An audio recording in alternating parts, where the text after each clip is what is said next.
اهدنا الصراط المستقيم۔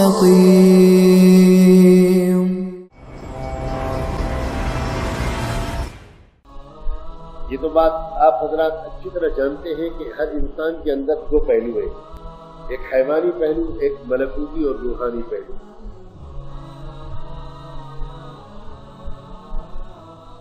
یہ جو جسم ہے یہ حیوانی ہے، مادی ہے، یہ نیچے سے آیا ہے، زمین سے آیا ہے، مٹی سے بنا ہے۔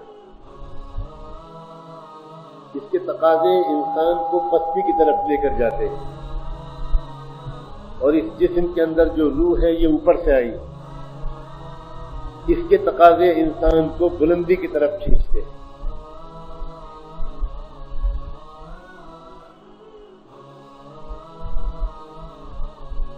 ایک جانور کو جائز و ناجائز کی کوئی تمیز نہیں ہوتی، اسے بھوک لگتی ہے، جو چیز سامنے ہوتی ہے وہ کھانے لگتا ہے، وہ اجازت لینے کی ضرورت نہیں محسوس کرتا۔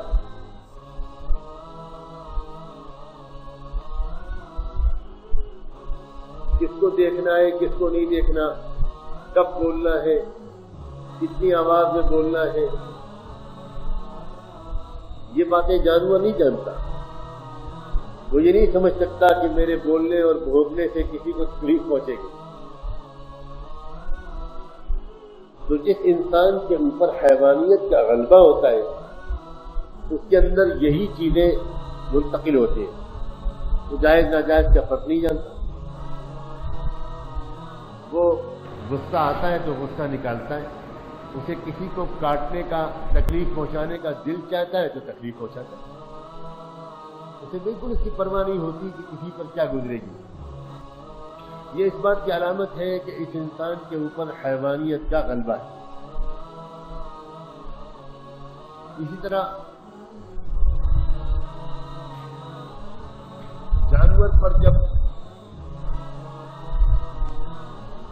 شہوت کا غلبہ ہوتا ہے تو وہ اپنی خواہش پوری کرتا ہے، اسے یہ نہیں معلوم کہ یہ وقت ہے، یہ جگہ ہے، مناسب ہے، نامناسب ہے۔ یہی باتیں جن انسانوں کے اندر ہوتی ہیں، حیوانیت جس انسان کے اندر ہوتی ہے اس کا بھی یہی حال ہوتا ہے۔ اللہ تعالیٰ نے ایک موقع دیا، بہت کرم فرمایا کہ اس نے یہ انتظار کیا کہ میرے بندے سال بھر 11 مہینے اپنے شوق سے خود ایک ایسی ترتیب بنا لے کہ وہ چیزیں زیادہ استعمال کریں جن سے ان کی ملکوتی اور روحانی طاقت بڑھے، اور ان چیزوں کو گھٹا دیں جن سے ان کی روحانی طاقت، جن سے ان کی حیوانی طاقت بڑھے۔ شوق دلایا کہ مہینے میں نفلی روزے بھی رکھ لیا کرو، 13، 14، 15 تاریخ کے روزے رکھ لیا کرو، پیر اور جمعرات کے روزے رکھ لیا کرو۔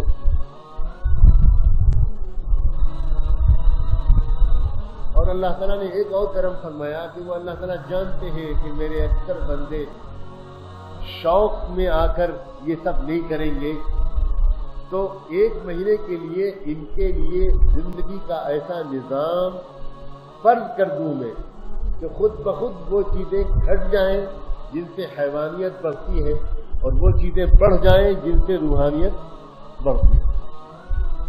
یہ کتنا بڑا کرم ہے اللہ کا۔ اگر اللہ تعالیٰ روزے رمضان کے فرض نہ رکھتے تو ہم میں سے اکثر وہ لوگ تھے جو زندگی میں کبھی روزہ رکھتے ہی نہیں۔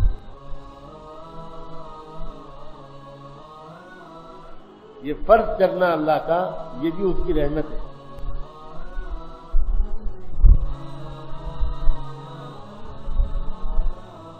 حکومتیں جانتی ہے کہ فلاں بیماری کے لیے فلاں ٹیکہ لگوانا ضروری ہے، شوق دلاتی ہے، اپیل کرتی ہے، اشتہار نکالتی ہے، اور اس کے بعد دیکھتی ہے کہ پبلک نہیں مان رہی اور یہ نہیں سمجھ رہے یہ اتنی مہلک بیماریوں میں مبتلا ہو جائیں گے، تو پھر حکومت کمپلسری کر دیتی، اس کی 10 شکلیں نکالتی ہے۔ تمہارے بچے کا اسکول میں ایڈمیشن نہیں ہوگا جب تک کہ فلاں ٹیکے نہیں لگے ہوں۔ تم کو راشن کی دکان پر راشن نہیں ملے گا جب تک کہ فلاں ٹھیکے نہیں لگے ہو. اللہ تعالیٰ کی یہ رحمت ہے کہ اس نے ہمارے اوپر پورے 1 مہینے کے روزے فرض کیے. اور روزے کا مقصد کیا ہے؟ حیوانیت کو گھٹانا اور روحانیت کو بڑھانا. وہ سارے اسباب جن سے حیوانیت بڑھتی ہے ان کو گھٹا دیا گیا. کھانا پینا گھٹا دیا گیا, سونا گھٹا دیا گیا,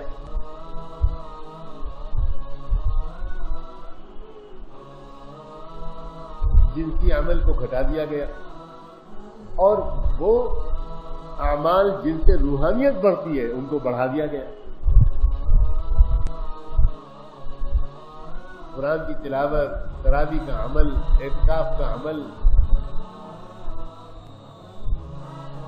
یہ سب انتظام اس کا ہے کہ روحانی طاقت بڑھ جائے. جو فرشتوں والا پہلو ہے وہ بڑھ جائے اور حیوانی طاقت کمزور ہو جائے, تاکہ ایک بیلنس پیدا ہو, ایک توازن پیدا ہو.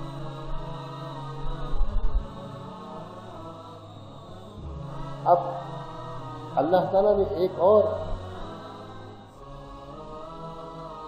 محبت بھرا برتاؤ اپنے بندوں اور بندیوں کے ساتھ کیا. اللہ جانتے ہیں کہ گاڑی اگر فل اسپیڈ پہ چلی آ رہی ہو تو ایک دم سے نہیں رک پائے. اس لیے اللہ تعالیٰ نے ایک کام یہ کیا کہ اپنے محبوب صلی اللہ علیہ وسلم پر یہ راز فاش کیا کہ تم ایک کام کرو کہ رمضان سے پہلے شعبان سے کمر کس کے رمضان کی تیاری شروع کرو. اب جن بندوں کے اندر ذرا بھی تم سے محبت ہوگی اور شوق ہوگا وہ شعبان سے ہی رمضان کی تیاری شروع کرو. چنانچہ اللہ کے رسول صلی اللہ علیہ وسلم نے اس اشارے کو پا کر پورے مہینے, کسی ایک مہینے کے روزے آپ نہیں رکھتے تھے, پورے مہینے کے, کسی بھی اور مہینے میں رمضان کے علاوہ. ہاں, شعبان میں پورے مہینے کے آپ نفلی روزے رکھتے. اللہ اکبر. جن کی روحانیت بہت طاقتور تھی اور جن کی حیوانیت بہت کمزور تھی, وہ تو پورے اضافی شعبان کے مہینے کے روزے رکھتے تھے. اور ہم جن کے لیے اصل میں یہ دوا ہے اور جن کی حیوانیت حد سے زیادہ بڑھی ہوئی ہے, وہ بھی شعبان کے روزے رکھنے کا اہتمام نہیں کرتے. اللہ تعالیٰ سے آج یہ دعا ہے کہ ہم سب کو آج یہ نیت کرنے کی توفیق ملے کہ جو شعبان کے بقیہ دن بچے ہیں ان میں زیادہ سے زیادہ ہم نفلی روزے رکھیں گے انشاءاللہ. ویڈیو کے نیچے سبسکرائب کے بٹن پہ کلک کریں, بیل کے آئیکن پہ کلک کیجئے تاکہ ہر نئی ویڈیو کی نوٹیفیکیشن آپ کو مل جائے. سیدنا محمد